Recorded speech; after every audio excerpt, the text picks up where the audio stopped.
চকরিয়ার বৈষম্য বিরোধী আন্দোলনে শিক্ষার্থীরা নতুন রূপে রং বেরঙের চিত্রাঙ্কন মাতামুহুরী সেতু।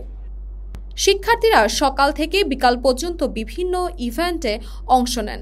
তারা দেয়ালের প্রতিটি অংশে বৈষম্য ও সামাজিক অবক্ষয়ের বিরুদ্ধে সচেতনতা বার্তা ফুটিয়ে তোলেন। শিল্পীদের সৃজনশীল কাজগুলোতে সমাজের বিভিন্ন দিক, নারী নির্যাতন, শিশু অধিকার, সাম্প্রদায়িক সম্প্রীতি ও শিক্ষার গুরুত্ব ইত্যাদি বিষয়ে ব্রিজের দুপাশে দেয়ালে চিত্রাঙ্কনের মাধ্যমে তুলে ধরেন এবং দেয়ালে চিত্রায়নের মাধ্যমে সমাজের বিভিন্ন সমস্যা ও বৈষম্যকে তুলে ধরার পাশাপাশি জনগণের মধ্যে ঐক্য ও সামাজিক সচেতনতা বৃদ্ধি করা।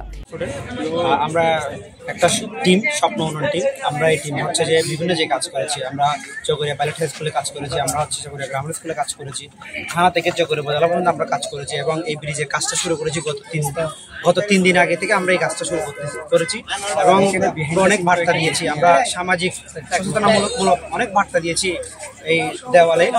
আমরা হচ্ছে আমাদের আরো বিভিন্ন কয়েকটা প্ল্যান আছে, আমরা ইনশাল্লাহ সামনে ওই প্ল্যানগুলো বাস্তবায়ন করব।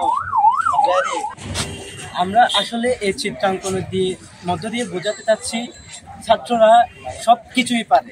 ছাত্ররা সরকার গঠন করতে পারে, ছাত্ররা সরকার নামাতে পারে, আবার ছাত্ররা একটা পরিবেশকে নান্দনিক রূপও দিতে পারে।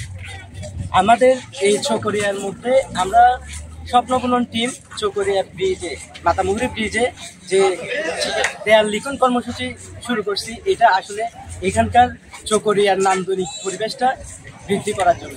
স্থানীয় জনগণ ও পথচারীরা চিত্রায়নের কার্যক্রমের প্রতি বিশেষ আগ্রহ প্রকাশ করেছে এবং এ ধরনের সামাজিক উদ্যোগের ভূয়সী প্রশংসা করেছে এবং শিক্ষার্থীরা বলেন, এই ধরনের কার্যক্রমের মাধ্যমে আমরা সমাজের প্রতি আমাদের দায়িত্ববোধ ও সচেতনতা প্রকাশ করতে চাই। বৈষম্য ও সামাজিক অবক্ষয়ের বিরুদ্ধে আমাদের সংগ্রাম অব্যাহত থাকবে। এটা আমাদের অর্থায়ন করছেন, আমাদের স্পন্সর করছেন আলার ফাউন্ডেশন। আমরা আছি এখানে, তারপর হচ্ছে স্বপ্নপূরণ আর আল রাকিব নাইম, যারা করতেছে সকলের অবদান স্বীকার। ছাত্র সমাজ সবাই হাতে হাত মিলে আমরা চেয়েছি একটা সুন্দর বাংলাদেশ বিনির্মাণ। আমরা চাই একটা সুন্দর বাংলাদেশ বিনির্মাণ করতেই চাই। যাই হোক, আমরা সকলে হাতে হাত মিলে, কাঁধে কাঁধ মিলিয়ে আমরা চাই একটা সুন্দর বাংলাদেশ, আগামী বাংলাদেশ সুন্দর হয় এই আশা করি এবং চকরিয়াবাসীর কাছে সর্বাত্মক আমরা সহযোগিতা কামনা করছি। তাসপিয়া তাবাসসুম, ই সময়, ঢাকা।